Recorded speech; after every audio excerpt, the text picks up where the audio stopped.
Hello everybody out there. Rocco Boulay here with Integrity Health with part 6 of Nancy's, what are we calling it now? My quest for a smaller waist. Quest for a better life. Yeah, that too. So Nancy's actually on week 3 of phase 2 of her program. We're going to be talking a little bit about what Nancy's been through physically, emotionally, all those wonderful things that are barriers to losing weight and becoming healthy again. So Nancy, welcome back. Thank you. Okay, the first thing I want to talk about is your mind. What's happened in the mindset of what you've been doing over now these past 13 weeks?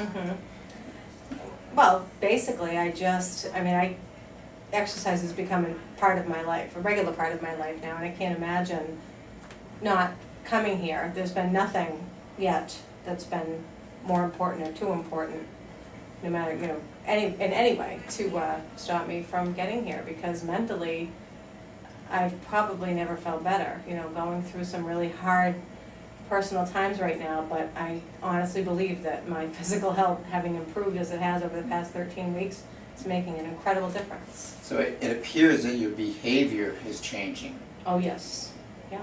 Can you put your finger on what it is that's actually making you change?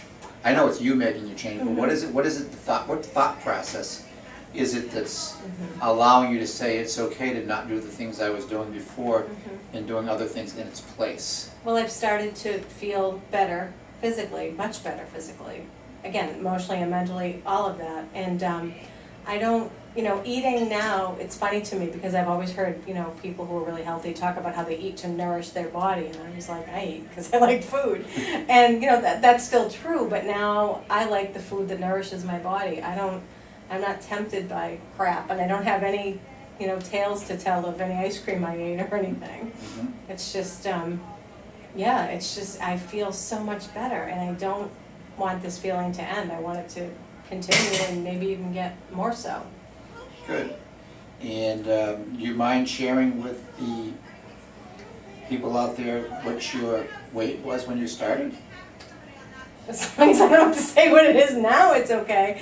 I'm looking, it's written down there, I believe it was about 196 pounds. Okay, and you've just, really, you've just broken 180 today, right? So yes, I have. You're down 16 pounds, but you've made some significant changes in your physique. I believe that your waist size when we started was 47 inches. And what is your waist size now? 40. So you've lost 7 inches off I your know, waist. it's still really bad though to say that. Oh, I'm happy I weigh 180 pounds and I have a 40-inch waist. Woohoo!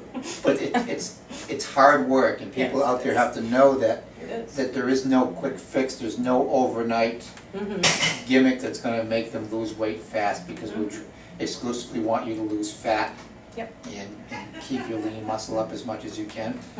Let's talk about what's happened with your lean muscle, because we try to keep your lean mass up as high as possible. You started, the last time we measured you were 125, and we measured you today, and how much was it? I don't know. My lean muscle? It was 119. Oh yes, So you actually lost six pounds of lean muscle, and that could be attributed to, first of all, you have a harder workout. So when you have a harder workout, you have to make sure that your body has enough fuel to get through that workout and enough protein in order to repair those muscles, so that you're not breaking down the muscles. And here's part of the trick, because if you're losing lean mass, which you've lost a little bit of lean mass, you're also losing metabolism, which will take it a little longer for your body to lose fat. But because we're kind of watching over this, we caught it right now, we can get you to fix it right away. So that's a very important thing to note, that the more you increase the intensity of your workout, even though it's a good thing, you have to make sure that you have the proper amount of macronutrients, proteins, fats, and carbohydrates to fuel those workouts and to give your body the nourishment it needs, so that you can lose exclusively fat and not break down the lean tissue, okay? Yes. Let's move on to the actual exercises themselves, and challenge-wise. So what's happened with the intensity of the workouts, the frequency of the workouts, how long they've been? The workouts when I started, I finished the first 10-week program when I started the first week of this phase. Oh my, it was a huge difference. You know, I'd been at a high weight toward the end of those 10 weeks, a high weight, low reps. Now I've gone to, I think I'm up to 2 sets of 12 reps, which is a lot more than I was doing. The weight is still increasing each week, so the workout, the first week it was just a huge difference. But I could do it, and I wanted to do it, and I pushed through it, and I feel like, you know, I'm working my muscles now to a point of fatigue. I mean, I'm working them, and they're starting to show, which is really cool. Okay, and you let's talk about the medications. You just informed me today of. I have nothing to talk about. Sorry. That's okay. How do you feel? You said you're on one medication. Is that correct? That's now? it. I am on one. How do you feel being on this one medication versus being on the 9 medications you were on just 13 weeks ago? I can't even, I mean, it's hard to put into words how different it feels. It's, you know, I didn't notice it quite so much, you know, going off them one at a time or whatever, but now I'm off them. I feel better than I did ever. Before I was taking them while I was taking them, and now I'm only taking one, and it's an incredible difference. Okay, and one of the medications you were on were one of these anti-anxiety medications in the beginning, and you switched from, your doctor helped you switch from a Paxil to the Wellbutrin. Correct. And along the way, you were starting to have some sort of dizziness along the way. And what did you use to help get rid of that dizziness? Supplements. What did you remember? I don't remember specifically which ones. I don't know if it was the 5-HTP. Yeah, 5-HTP and GABA. And GABA, Yep. which I take at night. Yeah, I doubled up on the 5-HTP when I went off the Paxil. And did it help with the dizziness? It really did. It Okay, did. good. Yeah.